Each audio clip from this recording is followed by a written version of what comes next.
Vamos falar de paradoxo da tolerância? Sabe o que é? Bolsonaro já não é presidente faz um ano e meio e a gente continua lendo nas redes sociais aqueles slogans que se repetem, se repetem, se repetem, né? Não se tolera os intolerantes. Se há 10 pessoas numa mesa, um nazista senta e ninguém se levanta, então existem 11 nazistas à mesa. Em geral, essa aí vem afirmando que a frase é um velho ditado alemão. Ou então, claro, tem aquela do quadrinho do Karl Popper com o Hitler e os nazistas explicando o paradoxo da tolerância. E tudo muito bacana. Mas o que é que essas pessoas estão realmente dizendo? Está se consolidando uma convicção em parte da esquerda brasileira, só em parte dela, de que toda direita é bolsonarista, de que toda direita é intolerante, de que, portanto, nenhuma candidatura de direita a nenhum cargo é por natureza democrática. Olha, quem pensa desse jeito não entendeu o Popper. Deixa eu pagar o pedágio logo.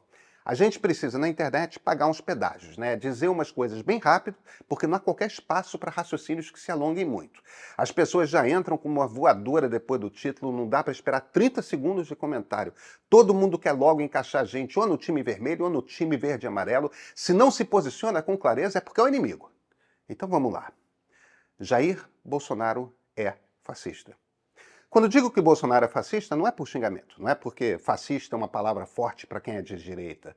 Usa a palavra fascista como alguém que já estudou muito fascismo, escreveu um livro sobre o integralismo, o movimento fascista brasileiro que está fazendo agora um século de idade, e sei que a visão de país de Bolsonaro e a visão de país de Plínio Salgado, o líder integralista, é a mesma. Eles têm o mesmo ideal. Bolsonaro descende politicamente de Plínio. Ele representa a mesma ideia de Brasil. É a mesma coisa. Se um era fascista, o outro é. Agora, não existe, jamais existiu um ditado alemão que fala que se você senta à mesa com fascista, fascista será. A Alemanha pós-guerra seria impossível de se democratizar se fosse proibido conversar com o nazista. Vocês acham que acordo de paz se faz como? Sentando com o pior inimigo e chegando a um acordo que seja aceitável para ambos. Aliás, viver no Brasil nos últimos anos é uma arte que exigiu de todos nós sentarmos à mesa com bolsonaristas em festas de casamento, encontros de turma de colégio, aniversários, com alguma frequência até em almoços de domingo de família para não desagradar um avô, uma mãe, um marido, uma mulher. E não tem nada de errado disso, tá? Uma democracia é feita para a gente conversar com pessoas que pensam muito diferente mesmo. A gente conversa. Infelizmente, eu não tenho aqui comigo minha cópia de A Sociedade Aberta e Seus Inimigos, o livro do Popper, no qual está o paradoxo da tolerância. Mas, ó, é um calhamaço, um livro de quase 1000 páginas que em muitas edições vem em 2 volumes. E tudo o que ele diz sobre o paradoxo da tolerância é uma nota de rodapé, tão curto que dá para ler aqui inteiro. Abre aspas. A tolerância ilimitada leva ao desaparecimento da tolerância. Se estendermos a tolerância ilimitada mesmo aos intolerantes, e se não estivermos preparados para defender a sociedade tolerante do assalto da intolerância, então os tolerantes serão destruídos e a tolerância com eles. Nessa formulação, não insinuo, por exemplo, que devamos sempre suprimir a expressão de filosofias intolerantes, desde que possamos combatê-las com argumentos racionais e mantê-las em xeque frente à opinião pública. Suprimi-las seria certamente imprudente. Mas devemos nos reservar o direito de suprimi-las, se necessário, mesmo que pela força. Pode ser que eles não estejam preparados para nos encontrar nos níveis dos argumentos racionais, ao começar por criticar todos os argumentos e proibindo seus seguidores de ouvir argumentos racionais, porque são enganadores, e até ensiná-los a responder os argumentos com punhos e pistolas. Devemos-nos então reservar, em nome da tolerância, o direito de não tolerar o intolerante. Devemos exigir que qualquer movimento que pregue a intolerância fique à margem da lei e que qualquer incitação à intolerância e perseguição seja considerada criminosa, da mesma forma que no caso da incitação de homicídio, sequestro de crianças ou revivência do tráfico de escravo. Fecha aspas. Essas são as palavras do Popper, o tal ditado alemão que não existe, o quadrinho com os nazistas, tudo isso vem desse parágrafo. A sociedade aberta da qual ele fala é uma sociedade democrática. E o Brasil vive um momento tão delicado que é realmente importante, muito importante, a gente dissecar essas ideias do Popper. Como lidamos com a existência de uma direita autoritária sem perdermos nós a tolerância?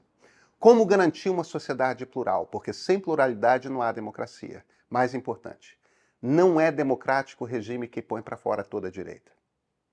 Eu sou Pedro Doria, editor do Meio. Olha, Ian Boechat é fotógrafo de guerra, jornalista bom, escreve bem, mas seu trabalho é principalmente cobrir guerras. Só que agora ele está no Rio Grande do Sul. O que ele viu lá, em termos de destruição, é pior do que viu na Ucrânia, no Oriente Médio, é pior do que viu em guerras.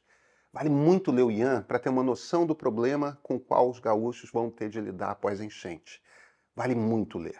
E os assinantes do Meio já podem ler ele agora, está no site. Sabe, nosso trabalho por aqui é esse, trazer fatos, dados, análise num universo onde já tem desinformação demais. O Meio é importante para você? Faz parte da maneira como você se informa, como compreende o mundo? Assina. Ajude a nos manter de pé. Cidadania inclui ajudar a financiar o bom jornalismo. E esse aqui é o ponto de partida.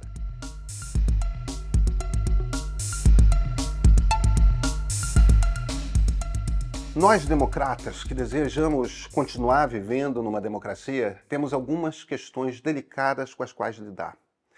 Vamos bem com cuidado em cada uma delas? Jair Bolsonaro é indiscutivelmente o líder da direita brasileira. Ele é a referência dos eleitores de direita e, por enquanto, sua recomendação ajuda políticos de direita a se elegerem. Quando atacam um político de direita, esse político perde eleições. Jair Bolsonaro não é um democrata. Não agiu como democrata durante seu governo, tratava a presidência como se tivesse mando sobre os outros poderes. Temos provas, a partir da investigação da Polícia Federal, de que ordenou o planejamento de um golpe de Estado que chegou a ser organizado por 3 generais de exército e um almirante de esquadra, além de um conjunto de políticos e militares. Também é verdade que Jair Bolsonaro teve 58.206.354 votos em 31 de outubro de 2022. Essa é a segunda maior votação que um candidato à presidência da República teve na história do Brasil. Em nenhuma eleição passada, qualquer político teve mais do que isso. Ele só foi batido por Lula naquelas mesmas urnas de 22. 2 milhões de votos, só isso os separam.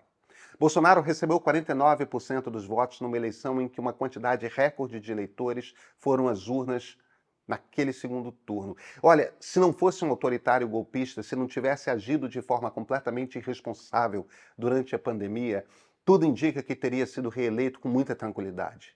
Mesmo com tudo isso, foi por muito pouco.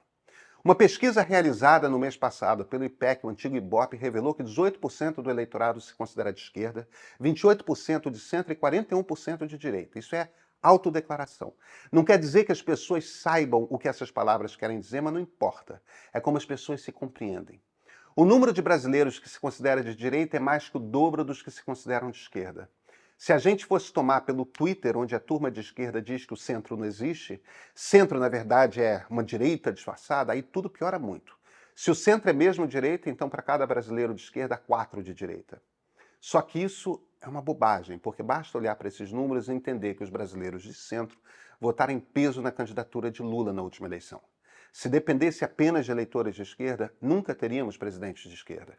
A esquerda precisa do centro. A direita não precisa. A tese fundamental do Popper é a seguinte: uma sociedade aberta precisa ser plural e tolerante. Isso quer dizer que todas as correntes de opinião têm o direito de estar no jogo. Quer dizer que a esquerda, o centro e a direita são legítimas. Quer dizer também que uma sociedade em que um dos 3 grupos esteja banido, seja considerado ilegítimo, não é uma sociedade plural, não é uma sociedade aberta, não é democrática. É nessa ideia que entra a coisa da tolerância. O dever de cada corrente de opinião é topar a existência das outras. Se você topa a existência de uma esquerda, um centro, uma direita, você é tolerante. Só que isso não é fácil, tá? Porque não é topar dizendo o que o outro pode dizer. É topar o outro como ele quer ser, nos termos dele, com as opiniões dele. O Popper jamais diz que não se deve tolerar os intolerantes, pelo contrário, ele é muito claro. De novo, tá as aspas. Não insinuo, isso é o Popper dizendo, que devamos sempre suprimir a expressão de filosofias intolerantes, desde que possamos combatê-las com argumentos racionais e mantê-las em xeque frente à opinião pública.